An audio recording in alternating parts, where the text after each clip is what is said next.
Hello everyone, my name is Amo and welcome to another video. So, it goes without saying that FIFA has been one of the biggest staples of my entire existence, and as it currently stands, I will not be buying FIFA 21 this year. Before I give my reasoning as to why, I'd just like to express my FIFA fandom a little bit because this is quite a significant change in my gaming roster and I'd like to showcase what the franchise used to mean to me. So I was actually a relatively late bloomer when it came to football and never really got into the sport until my first year of secondary school, where it seemed like everyone knew a shit ton about football.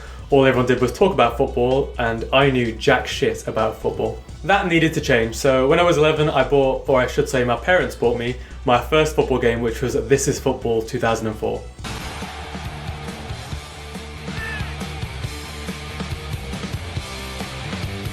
Which I remember absolutely nothing about, if I'm being completely honest. Soon after I got my hands on FIFA 05, as that's what all the cool kids were playing, and it effectively became my footballing crash course.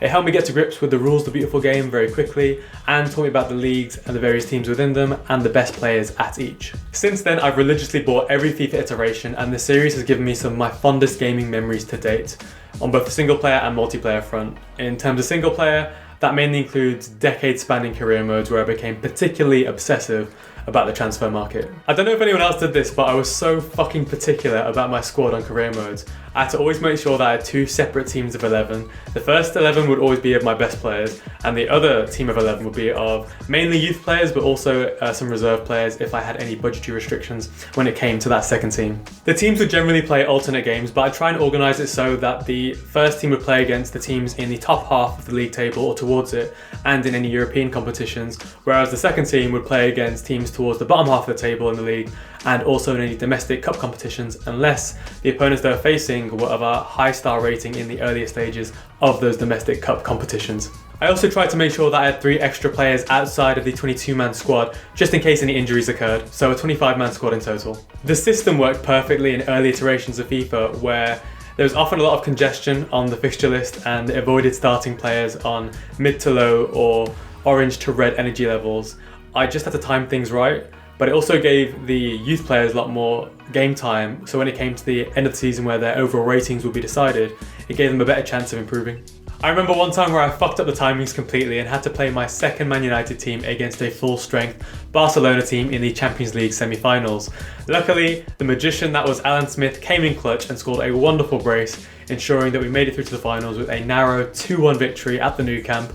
But those are some stressful times for an 11-year-old. I also feel like with any FIFA game, the longer you play the game, the more you start to see through the matrix and you start making random discoveries about players who are OP or teams who are OP, or at least OP in your hands. One of those discoveries was finding out that Fulham, my IRL second team, were completely unbeatable from I think 2008 to 2011, with the underappreciated strike force that was Andy Johnson and Bobby Zamora. Then you had Diamanti Camara being a better super sub than Ole Gunnar Solskjaer, the wizard that was Clint Dempsey, and the wolves that were Dixon Atuhu and Breda Hangeland. My mate and I used to absolutely spank Juve's, Chelsea's, Bayern's, you name it, with this wonderful team, and the beauty of it was they never saw it coming. By the way, if you play co-op seasons with someone for long enough, I'm telling you, you will develop a minor psychic link with that individual and it will last a lifetime. Anyway, those weird discoveries weren't uncommon either. Like, I remember on the 2010 FIFA World Cup game in South Africa, I tried playing as England for a while and they were quite hit and miss, so I thought I'd try out my boy Dixon's Nigeria team. And they were absolutely unstoppable. The sheer powerhouse of Obafemi Martins leading the line, with Kanu, Peter Odemwingie, Dixon Atuhu obviously, Joseph Yobo and Danny Shitu in support. Italy's and Spain's had absolutely no chance. A mate of mine made a similar discovery with Ghana but opted to play Michael Essien up front as a lone striker because he had this unerring ability of scoring goals from literally anywhere, and so started our Nigeria versus Ghana or Martins versus Essien rivalry, which lasted for many, many months. Pro Clubs also deserves a shout out because I genuinely believe there's fewer greater bonding experiences that you can have with your mates in all of gaming. Even though there's always that one dickhead teammate of yours who thinks they can skill their way past the entire opposition or score a worldie from 45 yards, end up fucking up 95% of the time, but that 5%, that fucking 5% is so spectacularly amazing that it gives them license to carry on, and we enter this ridiculous endless cycle of immense frustration and rage inducement. But despite all of that, it's worth it because special moments are made and memories are made, and isn't that what life's all about? Or there's that one mate who's pretty shit at FIFA, so you just stick him at CDM, and somehow he ends up becoming this rock in the heart of midfield, making amazing challenges left, right and centre, and occasionally he'll venture forward, actually score, and you all start screaming down the mic in sheer jubilation as he does. There's just something special about that camaraderie when you clinch promotion or just escape relegation, and I'm usually the any when it comes to my team, so there's that added tenseness in the last 10 minutes when you've got 4 tiny 5-foot Afro players going all out attack. It's pretty thrilling. The reason I'm mentioning all these fun-filled memories is because I'm trying to show how I used to feel about the franchise, because recently, whenever I play the game, I honestly hate myself a little bit for doing so, which obviously isn't the gaming experience that I want. Now that may sound a bit melodramatic, but whenever I played the game in the last few months, some bullshittery happens in the first few minutes and either myself or one of my teammates, if I'm playing pro clubs or co-op seasons, utter the phrase, "I hate this game." So why do we or I hate this game? Well, the first reason is gameplay, and I actually wrote an article about this back in November last year titled "Everything Wrong with FIFA 20 Gameplay ... so far," and a lot of my critiques still hold up 9 months on. The first points I raised were about goalkeepers, and at release, a lot of the time when a long shot came in, the keeper would make the save, but the ball would fling all the way back towards the halfway line. That has since been fixed, but what hasn't been fixed is the decision making of goalkeepers still being dumb as fuck. They opt to punch the ball where they could have easily caught it on so many crosses, and when you bring the keeper out and they're under no pressure, instead of granting you, the player, control the keeper to do a short pass to a defender, the keeper just leathers the ball clear, wasting possession. The next points were on defending, which is probably my best attribute as a FIFA player, and I tend to use the teammate contain function a lot to allow me to manually get another defender in a better position, to cut passing lanes, or to just man mark another player, whatever. But it just doesn't work this year and still hasn't been fixed. The AI just seems to vaguely go towards the defender, amble beside them, leaving a chasm of space for them to exploit. To be honest, defending's a bit iffy in general, and I can't remember a previous iteration of FIFA where a winger can cut inside, come up across a well-organised defensive line, and just move from one edge of the box to the other with such ease. I'm a pretty aggressive pressing defender, and even with high pressure on, my defenders seem to still lack the aggression that I'm trying to instill in them via my controller. Fullbacks seem to bomb forward on balance and keep very high defensive lines compared to the centre-backs, leaving a massive amount of space for opposition wingers to exploit. However, this has lessened in recent months and I've not had to manually instruct my fullbacks to stay back. One of the biggest issues this year though has been passing, which is so hit and miss and lacks any consistency, whether it be a short pass or a Hollywood crossfield ball, and I've actually experimented with this. I tested quarter, half, three-quarter and full power passes on short passes, long balls, through balls and crosses, and found no consistency. The final point I'll raise on gameplay is that headers have been completely nerfed this year, with defenders getting the better of strikers 99.9% of the time, even on the most dangerous of crosses. Crossing the ball just feels like a complete waste of time on FIFA 20, with them rarely ever creating a clear-cut chance, unless you're 2-on-1 against the defender, and even then, there is a high chance of a fuck-up to occur. In terms of gameplay improvements for FIFA 21, at the time of recording this, EA released a gameplay trailer yesterday showing off some new features, so let's go through them. The first thing they showcased was something called Agile Defending, where you'll have more control to get past defenders, but doesn't this feel like deja vu to you? Because we had something called Precision Dribbling back in FIFA 17, which pretty much did the same thing. And when does this amount of tippy-tappy shit happen in real football? On the wing maybe a little bit and in the box sometimes, but not to this extent. Creative Run seems like the most compelling improvement this year, where you press L1 and you can use the right analog stick to manually move another player into a better position. However, judging from the auto switching in current FIFA games, when has that ever really gone to the right player that you wanted to, especially in those high pressure moments? Unless there's a manual way to switch players for creative runs, I've got my severe doubts about this feature. Positioning awareness was the next feature mentioned, where strikers hold their runs to stay onside, or defensive midfielders shut off passing lanes, or defenders block the ball better.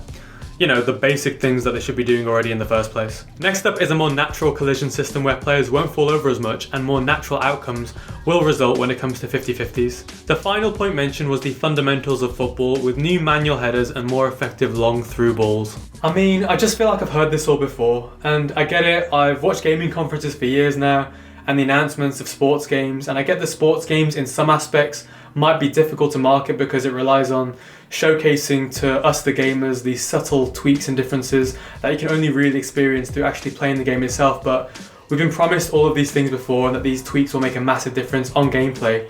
But will it? A few journalists have got their hands on the game in the last couple of days, and Games Radar have said that there have been incremental changes to the gameplay on current gen at least, but there are encouraging signs. I think at this point in time I've just been repeatedly hurt for years upon years with the promise of better gameplay that has never materialised. What I'm trying to say is I don't trust this shit for a second, and this just seems like the same old recycled jargon that EA spew out every year, and I'm just not convinced. Enough on gameplay though, let's head on to game modes. Now, I'll say off the bat, I've never really been into Ultimate Team. Whichever iteration it first came out on, I gave it a shot for a short amount of time, but didn't see the point of working so hard for good players when Seasons mode was a thing. Seasons mode for me has always been the true barometer of a FIFA player's skill level, but the mode's become stale in recent years. Well, every mode's become stale in recent years. I think Pro Clubs, Career Mode and Seasons just all need to be shown more love. I've read up on what EA has revealed about FIFA 21 game mode so far, and there's no new content for Seasons mode. And I know what you're thinking, how can you add content to Seasons mode because it's a pretty standard format? I did think about suggesting adding season objectives just like Ultimate Team does, but I thought, what would the rewards be? More FIFA coins that I never spend. Actually, how many FIFA coins do I have? One sec. 535,063 coins. So objectives probably isn't viable, but one thing I did like about FIFA 20 was the House Rules Cup on Pro Clubs.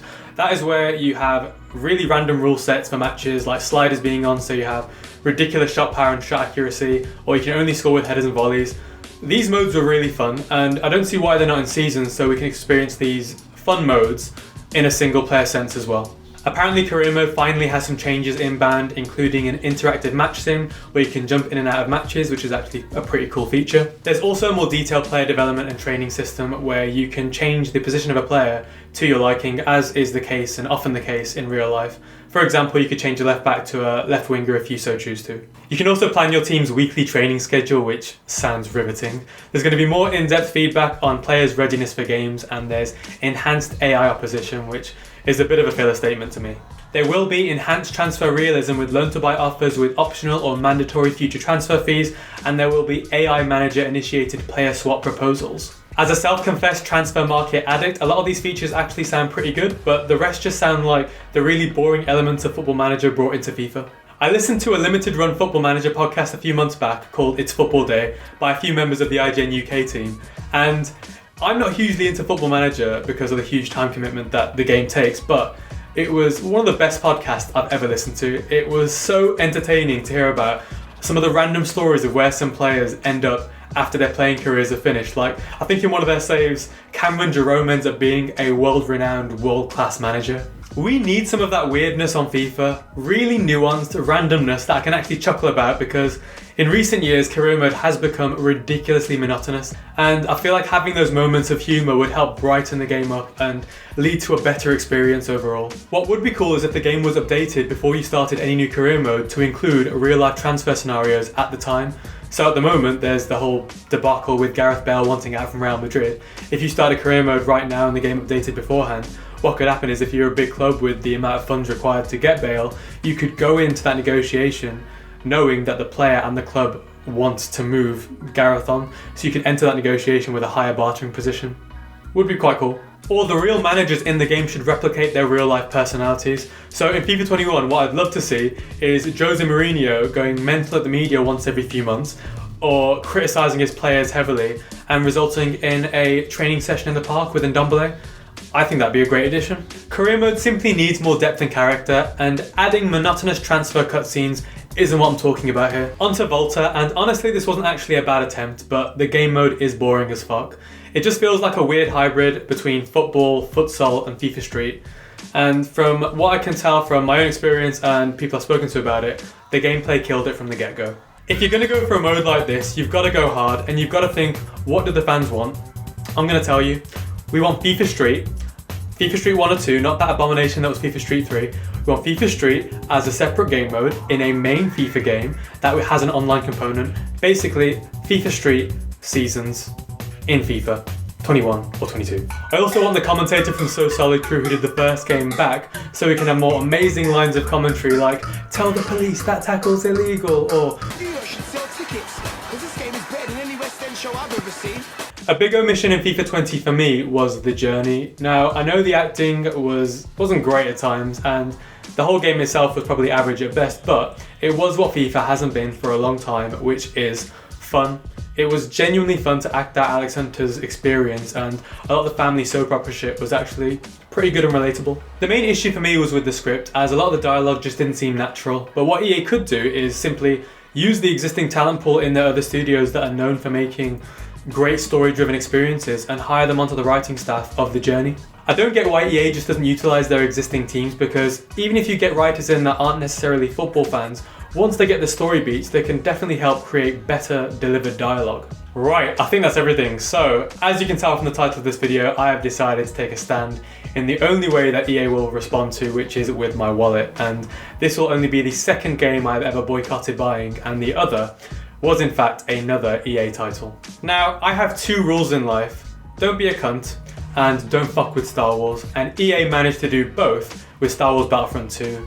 And me being a massive Star Wars fan, I waited 2 whole years before buying the game at a heavily discounted price once all the pay-to-win issues were fixed, and when the game became a truly fantastic Star Wars simulator. I think it's high time we did the same with FIFA, because it worked with Battlefront 2. Fans were vocal, fans voted with their wallet, and eventually we got the game we wanted. I've listed out clearly some of the things that EA could easily do to make the game a more wholesome experience for lifelong fans. I don't know if it's just been me and my gaming circles, but we've been talking about switching over to PES this year, and I think we're going to do it. This will be the first time that I bought a PES game since PES 2008, when I used to buy both PES and FIFA every year, because I'm insane. But I think it's high time that I went back to the good old days of Master Leagues and Manchester Reds versus Manchester Blues. We've all paid so much money over the years for a game that has barely innovated with any real quality, and I think it's time we take a pause for the cause. Anyway, let me know what you guys think about my analysis and suggestions. Catch you later.